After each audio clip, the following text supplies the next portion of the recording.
Hello students, how are you? I Ravindra welcome you at our official channel of Career Compass. एक ऐसा platform जहां आप अपनी skills को डेवलप करते हैं और फिर वो स्किल्स एग्जाम टाइम में आपकी हेल्प करती है। तो आज की इस फर्स्ट इंग्लिश डोर की फर्स्ट बेसिक क्लास के अंदर हम ऐसे ही दो रिलेटिव प्रोनाउन हु और हुम के बीच में डिफरेंस को स्टडी करने वाले हैं। Let's start.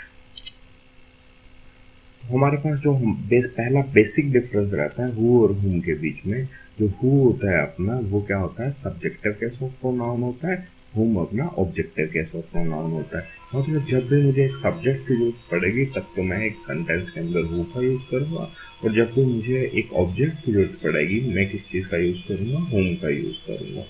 हमें बेसिकली करना क्या होता है कि एक सेंटेंस को उसके पार्ट ऑफ स्पीच में डिवाइड कर देना होता है। मतलब जितने सब्जेक्ट हैं सब उनको सेपरेट हम लिख लेंगे, जितनी वर्ब है उनको हम सेपरेट लिखेंगे, और जितने ऑब्जेक्ट हैं उनको हम सेपरेट करेंगे। चलो फर्स्ट एग्जांपल से हम समझते हैं इसको। फर्स्ट एग्जांपल है हमारा, दे रिवार्डेड द मैन हुम सेव्ड द चाइल्ड। तो हमें करना क्या है, सबसे पहले इनके सब्जेक्ट और वर्ब और ऑब्जेक्ट को सेपरेट करके लिखना है।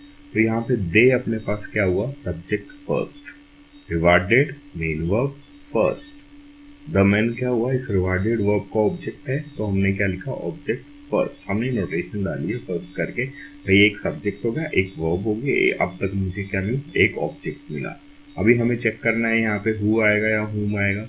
सेव्ड एक वर्ब पहले आ चुकी है तो हमने इसका नोटेशन क्या डालेंगे, main verb second. The child क्या हुआ, ऑब्जेक्ट, ऑब्जेक्ट सेकेंड। अब आपको करना क्या है, नंबर ऑफ सब्जेक्ट काउंट करने हैं। चेक करो आप, एक सब्जेक्ट और कोई सब्जेक्ट नहीं, बट ऑब्जेक्ट कितने अपने पास, एक और ये दो। हमारे पास एक सब्जेक्ट है और दो ऑब्जेक्ट है, तो मिसिंग क्या अपने पास, सब्जेक्ट। सब्जेक्ट मिसिंग है तो हम किसका यूज करेंगे, सब्जेक्टिव केस हु का यूज करेंगे। तो यहाँ पे हुम नहीं आएगा, आप हु को रिप्लेस कर दो किससे, हुम को रिप्लेस कर दो हु से। सेम प्रोसेस आपको फॉलो करना है सेकंड सेंटेंस के लिए, बिल्कुल करते हैं। We found the man who you were chasing. तो वी यहाँ पे क्या चीज है, सब्जेक्ट फर्स्ट, नोटेशन डाल दो, बिल्कुल same process. Found verb first, the man object first.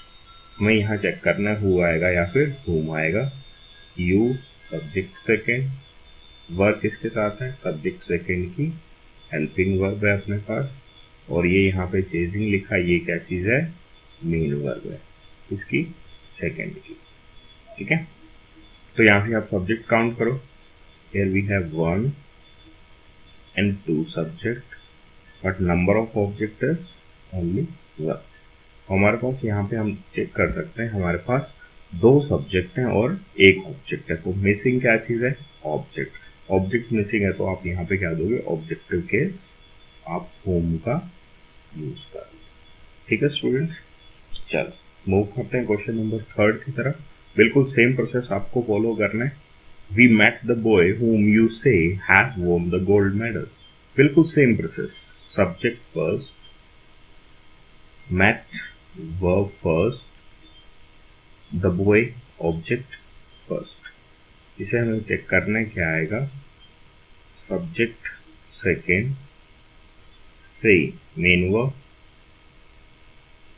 Second, has अपने पास क्या है, हेल्पिंग वर्ब। अब हमें देखना है इसकी नोटेशन क्या डालने। देखो अगर ये हैज, इस सेकेंड, मैं इसको यहाँ पे सेकेंड लिख दूँ, ठीक है, हैज को सेकेंड की वर्ब लिख दूँ, तो क्या ये सेकेंड की हेल्पिंग वर्ब बन सकती है, बिल्कुल नहीं बन सकती। क्यों नहीं बन सकती, क्योंकि कभी ऐसी कोई भी हेल्पिंग वर्ब नहीं होती जो मेन वर्ब के बाद लिखी जाए। अगर ये हैज हेल्पिंग वर्ब होती इसकी सेकेंड की, तो इससे से पहले लिखी जाती। कभी भी हेल्पिंग वर्ब मेन वर्ब के बाद नहीं लिखी जाती। इसका मतलब ये जो हैज है इसका कनेक्शन इसके साथ नहीं है। क्यों नहीं है, क्योंकि कभी भी हेल्पिंग वर्ब मेन वर्ब के बाद नहीं लिखी जाती। ठीक है, अब क्या इसको मैं फर्स्ट लिखूं, देखो वो पहला वाला जो क्लोज है उसके अंदर अपने पास सब्जेक्ट भी है, वर्ब भी है और ऑब्जेक्ट भी है, तो पहले वाला क्लोज कंप्लीट है। तो मतलब ये जो हेल्पिंग वर्ब है फर्स्ट क्लोज के साथ एसोसिएट नहीं है, तो मतलब ना ये फर्स्ट के साथ है ना ये वाला सेकंड के साथ है। तो इसका मतलब ये किसके साथ है, ये किसी थर्ड चीज के साथ है, तो हमने इसको क्या लिखा, helping verb third. Won main verb किसकी आ जाएगी, थर्ड की आ जाएगी, और ये ऑब्जेक्ट बना किसका बना, ये भी ऑब्जेक्ट किसका बना, थर्ड का बना। अब नंबर ऑफ सब्जेक्ट काउंट करो, 1 and 2। ऑब्जेक्ट काउंट करो, अपने पास कितने ऑब्जेक्ट, 1 and 2। देखो यहाँ पे दिक्कत आ गई उस जिस प्रोसेस से हम फॉलो कर रहे थे। अब सब्जेक्ट भी सेम है, अब ऑब्जेक्ट भी सेम है। अब ऐसे क्वेश्चंस के लिए हम क्या करेंगे, आप चेक करो किसको क्या चीज चाहिए, ठीक है। देखो फर्स्ट वाला जो क्लोज है, वी मेट द बॉय, इसका पूरा का पूरा क्लोज अपने आप में कंप्लीट है। ये वाला क्लोज है पूरा का पूरा कंप्लीट है, यू से, ठीक है। हमने क्या बोला, यस यस यू से। अब आप बताओ कि क्या आएगा, हु आएगा, हुम आएगा, यस यू से, ठीक है। तो आप कहीं ना कहीं आप चेक कर पा रहे हो, यू और से हमने जो लिखा है, इसको क्या चाहिए अपने पास, ऑब्जेक्ट चाहिए, ठीक है। और अपने पास जो has won the gold medal, इसको क्या चाहिए, सब्जेक्ट चाहिए, ठीक है। Has won the gold medal को क्या चाहिए, सब्जेक्ट चाहिए, और यू से को क्या चाहिए, ऑब्जेक्ट चाहिए। तो आप क्या देंगे फिर ऐसे केस में, एक बार मैं इसको यू से को तो ऑब्जेक्ट चाहिए अपने पास, और have won the gold medal को सब्जेक्ट चाहिए। तो ऐसे केस में आप क्या करते हैं, हमेशा सब्जेक्ट वर्ब के एग्रीमेंट को फुलफिल रखते हैं, ठीक है। अब देखो यू से अपने आप में कंप्लीट सेंस भी क्रिएट कर रहा है, ठीक है, इसको ऑब्जेक्ट की जरूरत ही नहीं है।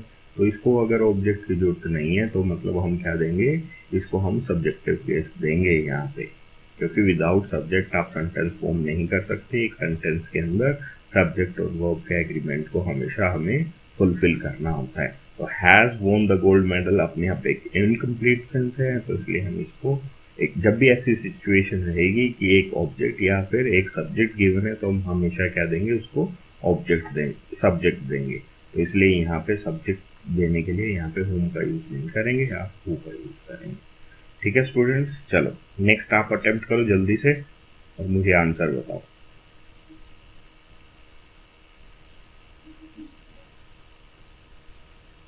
The boys who we selected for our team are very young and ambitious। चल बहुत इजी सा है, वही चीज है, सब्जेक्ट फर्स्ट, इसे हम चेक करेंगे, subject second, we selected, main verb second होगी। देखो ये आ गई अपने पास, फोर क्या चीज होता है आपको पता है, फोर इज अ प्रेपोजिशन, ठीक है। तो मतलब और प्रेपोजिशन के बाद क्या लिखे जाते हैं, उस प्रेपोजिशन के ऑब्जेक्ट लिखे जाते हैं, ठीक है। तो फिर जो आर टीम है ये क्या बनी अपने पास, प्रेपोजिशन ऑब्जेक्ट बनी। जो इतना इतना पार्ट है हम इसको कंसीडर ही नहीं करेंगे, क्योंकि हमें ऑब्जेक्ट किसके देखने हैं, वर्ब के ऑब्जेक्ट देखने हैं, हम प्रेपोजिशन के ऑब्जेक्ट काउंट नहीं करेंगे। तो ये जो इतना पार्ट लिखा हुआ है हम इसको काउंट नहीं करेंगे, ठीक है। फोर, इसको फोर को भी हटा दिया मैंने, और यहाँ से टीम को भी हटा दिया। देखो ग्रामेटिकली मतलब करेक्ट है ये सब कुछ, फोर आर टीम बिल्कुल ग्रामेटिकल ठीक है, बट हम क्या कर रहे हैं, नंबर ऑफ सब्जेक्ट काउंट कर रहे हैं, नंबर ऑफ ऑब्जेक्ट काउंट कर रहे हैं, ठीक है। अब ये ऑब्जेक्ट किसका है, इस प्रेपोजिशन के। हमेशा ध्यान रखें स्टूडेंट, प्रेपोजिशन के बाद हमेशा उस प्रेपोजिशन के ऑब्जेक्ट लिखे जाते हैं। तो ये जो ऑब्जेक्ट है इस प्रेपोजिशन में काउंट हो रहा है, ना कि इस वर्ब का, तो इसलिए हमने इसको ओमिट कर दिया। आर हेल्पिंग वर्ब है, हेल्पिंग वर्ब किसकी है, कह रहा the boys are very young and ambitious, ठीक है। तो किससे एसोसिएट है हेल्पिंग वर्ब, फर्स्ट से, ठीक है। और फिर उसके बाद यंग एंड एम्बिशियस हमने जो लिखा, ये क्या चीज बना आपका, सब्जेक्ट कॉम्प्लीमेंट बना। सब्जेक्ट कॉम्प्लीमेंट क्या होता है, जब भी इज एम आर वोज वर और बिन ये किसका काम कर दे, मेन वर्ब का काम कर दे, ठीक है। तब इनके बाद ऑब्जेक्ट नहीं लिखे जाते, इनके बाद क्या लिखे जाते हैं, सब्जेक्ट कॉम्प्लीमेंट लिखे जाते हैं। तो ये क्या बना, सब्जेक्ट कॉम्प्लीमेंट। तो आप यहाँ से चेक करो, अपने पास एक और दो सब्जेक्ट, बट ऑब्जेक्ट कितने हैं, ऑब्जेक्ट तो कोई भी नहीं है, तो ये तो सब्जेक्ट कॉम्प्लीमेंट है, ठीक है। तो फिर हमारे पास ये जो क्लोज है, we selected for our team, इसके पास क्या मिसिंग है, इसके पास ऑब्जेक्ट मिसिंग है। तो अगर ऑब्जेक्ट मिसिंग है तो आप क्या दोगे, इसको ऑब्जेक्टिव के साथ होम का यूज करें। चल आगे बढ़ते हैं फिफ्थ क्वेश्चन की तरफ। The boys whom we were talking about have come are my friends. जल्दी से आंसर कर दो, बताओ इसमें, चेक करो इसमें क्या आएगा।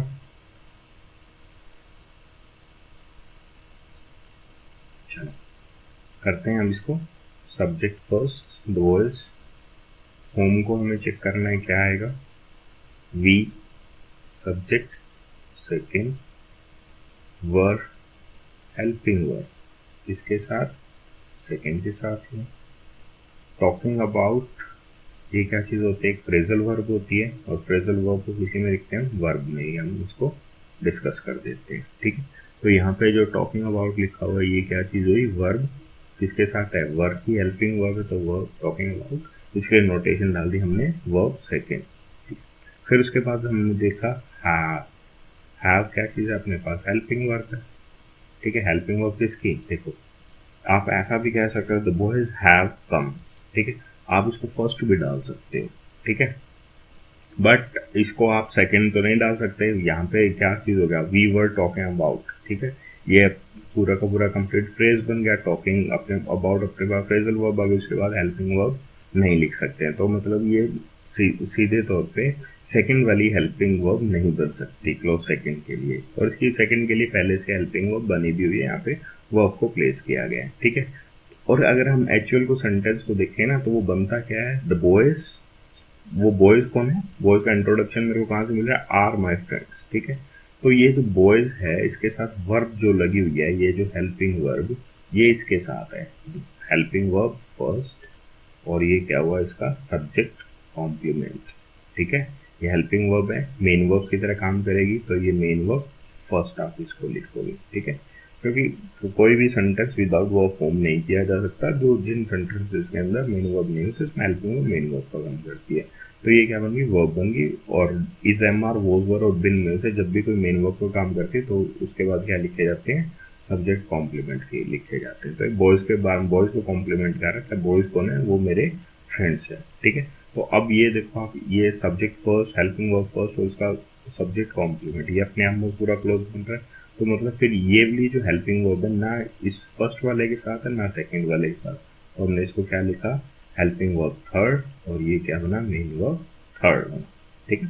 तो आप चेक करो, अब यहाँ पे सब एक सब्जेक्ट और दो सब्जेक्ट, ऑब्जेक्ट कितने हैं अपने पास, ऑब्जेक्ट नहीं है। अब इसकी सेंस को भी आप चेक करना पड़ेगा। देखो ये एक्सेप्शनल केस है जो एग्जाम में पूछे जाते हैं, इसमें वो वाला कंसेप्ट बिल्कुल फेल हो जाता है, नंबर ऑफ सब्जेक्ट गिनने का और नंबर ऑफ ऑब्जेक्ट गिनने का, ठीक है। तो यहाँ पे हमने क्या देखा, वी वर टॉकिंग अबाउट, ठीक है। तो इसको क्या किए, इस वाले क्लोज को किए जी ऑब्जेक्ट, ठीक है। हैव कम, क्या हैव कम, इसको क्या किए, सब्जेक्ट किए। तो अब स्टूडेंट्स, अब आप बताओ क्या दोगे इसको, सब्जेक्ट दोगे ऑब्जेक्ट दोगे। तो मैंने आपको क्या बताया, वी वर टॉकिंग अबाउट एक फ्रेजल वर्ब है जो अपने हम पे कंप्लीट सेंस क्रिएट करती है, जिसका मीनिंग होता है किसी के बारे में बात करना, बट हैव कम को ये कंप्लीट सेंस प्रोवाइड नहीं करती है।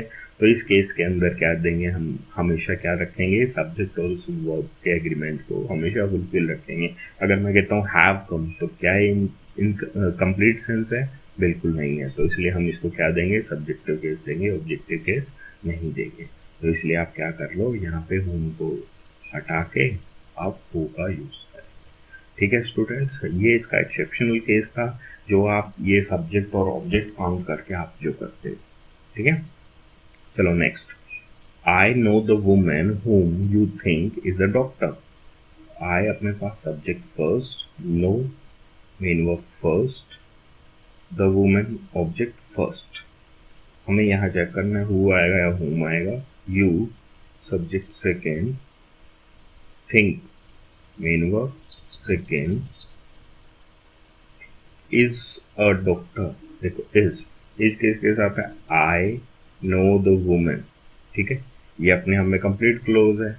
अब यू थिंक ये कह रहा है, और इज मैं इसके साथ लगा नहीं सकता, थिंक के साथ क्यों नहीं लगा सकता, ये हेल्पिंग वर्ब है, ये साथ में, ठीक है। अगर मैं इसको सेकंड के साथ लगा दूंगा तो फिर वही प्रॉब्लम क्रिएट हो जाएगी। सेम कोई भी ऐसी हेल्पिंग वर्ब नहीं होती जो मेन वर्ब पे लिखे जाए, और फर्स्ट वाला क्लोज अपना कंप्लीट है, तो ये किसके साथ है, ये थर्ड के साथ है, ठीक है। और ये क्या बोलेंगे हम इसको, मेन वर्ब थर्ड बोल देंगे, और इज द डॉक्टर क्या बन गया इसका, सब्जेक्ट कॉम्प्लीमेंट्री बन गया। ठीक है, क्योंकि मैंने आपको पहले भी बताया, ऊपर वाले सेंटेंस में बताया, is, am are, was were और बिन में से जब भी ये हेल्पिंग वर्ब मेन वर्ब का काम करती है तब इनके बाद क्या लिखे जाते हैं, सब्जेक्ट कॉम्प्लीमेंट लिखे जाते हैं।